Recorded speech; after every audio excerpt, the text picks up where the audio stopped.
So I just found out that the Game Awards, the nominees are going to be read off live on Monday. And it is going to be a snub fest galore. There's going to be a lot of big games getting snubbed from that Game of the Year list. And it's not even a situation of me saying, like, I'm going to be outraged. I can't believe these great games are going to get snubbed. It's just been an all-time great year. And before people start coming after me, because I do understand that it seems like every single year that pundits, people who are talking about video games on the internet, content creators are calling every single year the greatest year in video game history, and there's a lot of hyperbole there.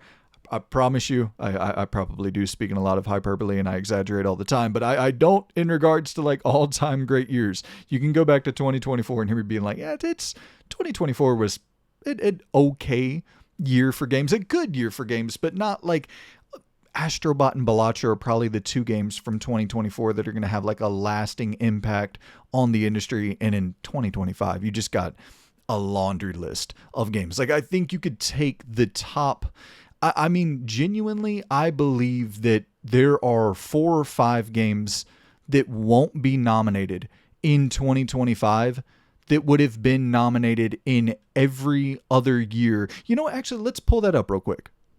So just for a quick reference, I think that these are the games that I have on the screen: Expedition 33, Kingdom Come Deliverance 2, Donkey Kong Bonanza, Hades 2, and Hollow Knight Silksong. I think those 5 games are absolute guarantee 100% without a shadow of a doubt locked in for being nominated for Game of the Year. And I honestly, I look at something like Kingdom Come Deliverance 2 on that list where I definitely think it is deserving of a nomination, but I could even maybe see a world where it doesn't get nominated because of the competition. But I think that the 6th spot on this list is completely open to like genuinely 5 or 6 different games, and we'll quickly go through them real quick.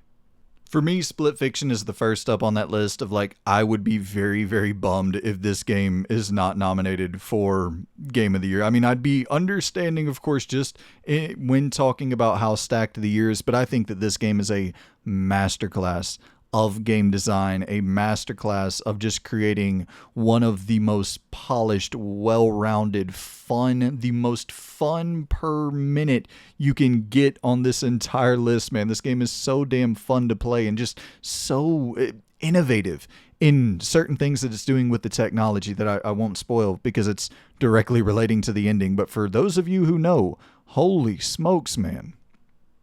I think the game that I'm leaning towards for that 6th spot, I think, is probably Death Stranding 2. And I'm not one of those people, like, I don't think there's some big conspiracy for Jeff Keighley to get Hideo Kojima on stage or to make sure his game is nominated. But I mean, at the same time, it's like, I could understand where a lot of those conspiracies come from just with how buddy-buddy they are and how close they seem to be. And you know, listen, I think one of the things you can say about Death Stranding 2 is that the people who played it and really sunk the time into it took something away from this game that you just don't get in most other narrative-driven experiences. This seemed to really leave an impact on players, and that should be accounted for. Do I think it should be the 6th game nominated? Not really, but at the end of the day, I could understand this getting in there. One of the late year kind of sneaking up and I shouldn't say out of nowhere with Embark, with the finals and the success that they had in that game, and just really, it seemed like the player base really enjoyed the experience with the finals. But Arc Raiders is kind of like one of the first, I would say, somewhat mainstream extraction shooters of this ilk, and it seems like people are absolutely adoring the experience on offer with Arc Raiders. That this is one that I'll be completely honest, I was not expecting this to be. I mean, it's one of the highest rated games of the year. If I'm not mistaken, it's probably the highest rated multiplayer game of the year outside of Split Fiction. I don't think that Battlefield 6 is really in that same realm with even like in Arc Raiders. It doesn't seem that it's doing as much in terms of fresh new ideas or innovating in the space, but it is absolutely on track to be one of, if not the best selling game of 2025, which is just that is a monumental achievement in even getting close to dethroning Call of Duty, especially when you're going head to head in the exact same space, in the exact same genre, and also kind of reviving a franchise that a lot of that fan base, they kind of thought it was dead, you know? And man, we can't forget about Blueprints that came out this year that seems that this is an easy one to just completely forget dropped in 2025, but this was certainly a 2025 title somewhat earlier in the year, but a great puzzle adventure game, a one of those very deductive, getting in there with your notepad and jotting down, okay, well, I think I need to take this turn here and I need to avoid this here, and this equation is always going to lead me to this certain result. Like, people were really getting in the weeds with Blueprints, and once again, one of the highest rated games of the year, but conversation surrounding this thing has just completely fallen flat over the last few months. And back to that earlier point of, if you go through previous years, there's no way. Like, let's go real quick. So the nominees for 2024 for Game of the Year were Balatro, Black Myth Wukong, Elden Ring, Erdtree, Final Fantasy VII Rebirth, and Metaphor ReFantasia, with Astrobot winning. And I think without a shadow of a doubt, Blueprints is probably getting in here over something like probably Shadow of the Erdtree, probably Black Myth Wukong as well. Maybe not Metaphor ReFantasio, but I mean, you just look at that list. I think that Death Stranding 2 is certainly getting in there over Erdtree, over something like Black Myth Wukong. I think that we didn't even talk about Ghost of Yotze. I think Ghost of Yotze is definitely getting in there over something like Black Myth Wukong or Erdtree or a couple of these different titles. I think the only, to me, Astrobot, Balatro, and maybe like Metaphor and Final Fantasy VII Rebirth, those are the tough ones to push out there. But I mean, dude, you can go through 2025 and 2023 are both like all-time great years. So 2023 might be hard, you know, to like really find a game to push out of here. What do we got? We got Baldur's Gate 3, which took home the award, Alan Wake 2, Tears of the Kingdom, Spider-Man 2, RE4, Super Mario Bros. Wonder. Oh, well, there, Super Mario Bros. Wonder easily would have been pushed out in 2023 in favor of Death Stranding 2, Split Fiction. Probably, what else do we have here? Yotze would have got in over that.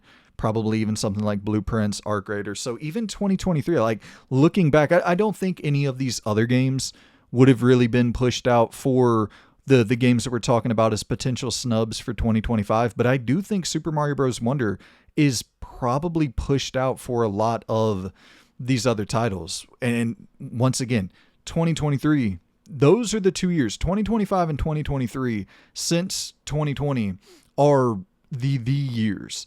Two of the greatest years in video game history that both occurred during this generation, this 5-year run, which is very, very damn impressive. And once again, a lot of these, I'm not talking about from a personal standpoint, because for me, I don't really care about Baldur's Gate 3 or Tears of the Kingdom, but you got to acknowledge objectively, those games are monumental releases, all-time greats. For me, something like 2024, 2019 is one of my favorite years ever, with Jedi Fallen Order and Control and Days Gone and just all of these, Judgment, these games, Resident Evil 2 Remake, Greedfall. I love 2019 so much, but that's a very me-ass year. And not overall, I understand that the impact left behind in 2019 is much more just a personal impact for me.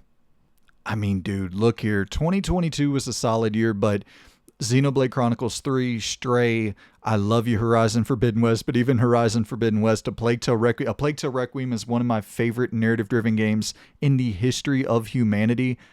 but it's getting booted for Ghost of Yotei, for Death Stranding 2, for Split Fiction, for Arc Raiders, for Battlefield, for Blueprints, for literally everything that we're talking about as a potential snub in 2025. A Plague Tale is getting booted, Stray is getting booted, Xenoblade Chronicles 3 is getting booted. It's just, what a crazy year. And 2021 was even lighter. Actually, damn, maybe I'm kind of sleeping on 2021 a little bit. It Takes Two, Deathloop, Metroid Dread, Psychonauts 2, Ratchet & Clank Rift Apart, Village. Damn, 2022 kind of has a sleeper hit list. I don't look back at 2020 or 2021. I don't look back at it as fondly or look back at it as being as solid as it really is. I don't know. Maybe you push Psychonauts, maybe you push Ratchet. I mean, you definitely push Ratchet and Psychonauts for like Death Stranding, Split Fiction, Ghost, Arc Raiders, but those are actually pretty damn tough pushes altogether. So, yeah, 2021, maybe a little bit underrated. Anywho, back to the task at hand. What the hell is that sixth game going to be? Is it going to be Split Fiction? Is it going to be Yotei? Is it going to be Arc Raiders? Or is it going to be the predictable Death Stranding 2? I almost, like, the fix, I don't think the fix is in for Death Stranding 2. I don't think that that's a dead giveaway. I will say I don't think it necessarily looks good in a year as stacked as 2025. If Death Stranding 2 ends up on this list, I don't think it looks good. I almost feel like, in a weird way, if it all is rigged, then you probably want to rig it for Death Stranding 2 to not be in here, just for it to avoid the obvious stink face reaction that the internet is going to give you after the nominees are revealed. But man, I mean, for me, I think it's crazy that something like Yotei isn't going to get in there, but I just genuinely do not think something like Yotei is going to get in there. Yotei is an incredible video game, but I am kind of leaning towards either Arc Raiders. I don't know, the AI stuff. People really were a lot of the critics were up in arms about the AI additions to Arc Raiders, and so does that get enough pushback there? Honestly, do you go? I feel like I'm letting my own personal bias get in the way here, but I think I'm going to go Split Fiction for the final. I've done this 153 times on the internet this year, but it's impossible to, like, I don't feel confident in any of these lists that I put together, but I think this is going to be my final 6 lock it in predictions for Game of the Year for the nominees. But it's just, no matter which way you slice it, man, we're talking about a bloodbath of great video games, like classics, immediate instant classics that are going to get snubbed from this list that would have never been snubbed from the past 5 years of, Game of the Year nominee lists. So as it stands right now, these are the 5 games that I'm predicting as the biggest snubs for 2025's Game of the Year nominee list. Death Stranding 2, Arc Raiders, Ghost of Yotei, Battlefield 6, and Blueprints, but I feel like there's even stuff that I'm forgetting there. So I got the Metacritic list pulled up for what are the highest reviewed games of 2025 so far. I do have Hades on my list, right? Okay, I just lost my mind there for a second. I saw Hades 2 pop up. I was like, did I forget to... I totally forgot to mention Hades 2, but no, we got Hades 2 on the docket. That'll definitely be nominated. But let's kind of scan through this list to see if there's anything that... Dispatch, Jesus Christ, how did I forget Dispatch, dude? Dispatch is one of my favorite games of the year. I mean, dude, we're literally watching in real time Ad Hog. They are kind of revitalizing, rejuvenating this adventure, choose your own adventure game genre that Telltale left behind. I mean, this is the first real big smash hit in this space in such a long time, with some of the most likable, cast of characters. And I find this game to be so damn enthralling from every single episode, from one to the next. I just can't wait to see what happens next. It kind of gives me that Mass Effect 2 vibe where I care about this cast of characters so damn much. This is absolutely a snub that would have been nominated in past years without a doubt.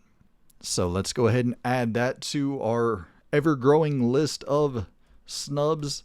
Dispatch certainly belongs on there because I don't think there's any way, any chance in hell that game gets nominated, unfortunately. Let's see, what else do we have on here that could... Despelote, I think, is fucking great.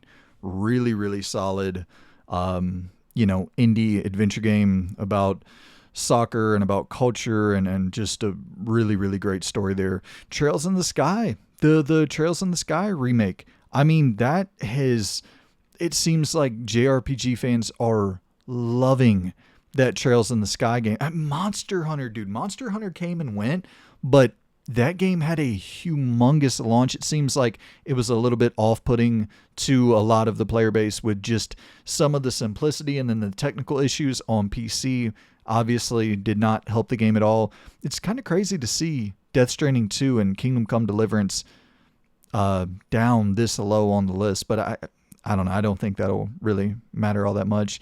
Yeah, and then you go into Shinobi and then Absalom. And, you're definitely starting to get to that territory where the root trees are dead. I've heard that is absolutely excellent. I haven't had the chance to play it yet, unfortunately. But Mario Kart World, Silent Hill F. I mean, dude, yeah, we could go on all day with the list of snubs here. But I think that the point is that, dude, it's been an all-time great year for video games, and there is a laundry list of snubs that no matter which way you cut it, there is going to be a fan base of players who are feeling very disappointed after the nominees are revealed. And that's the thing, right? We're like, nobody takes these award shows all that seriously. It's nice to, I'm sure, for developers to get that little bump in sales when their game is nominated for Game of the Year or whatever the case may be, but it's not going to, by and large, I don't think it's going to revive a game that is struggling with sales. Although, I mean, we have kind of seen it with Control back in 2019, and there have been a few instances where you do see the sales spike to a level that is just obviously directly correlating to being nominated for Game of the Year. But we all tune in for the Game Awards because we want to see announcements. And that's just the God's honest truth. But at the same time, I think it's the conversation is probably the most fun part, where fans of these different games kind of get behind them and champion them, and they try to speak to them of why this is better than that, which some of that can create some toxicity. But at the same time, it's anytime people are just talking about video games from a place of passion, I like those conversations. You know what I mean? Actually getting into the nitty gritty and discussing games and really focusing solely on just game discussion. I love it. Fucking love it. I love this time of year so much. But anyway, short video today. List of snubs. So we got our big six that I predict to be nominated: Expedition 33, Kingdom Come Deliverance 2, Donkey Kong Bonanza, Hades 2, Silksong, and Split Fiction. And then we got our big six of snub predictions: Death Stranding 2, Arc Raiders, Ghost of Yotei, Battlefield 6, Blueprints, and Dispatch. And you know what? Got to show some love to Trails.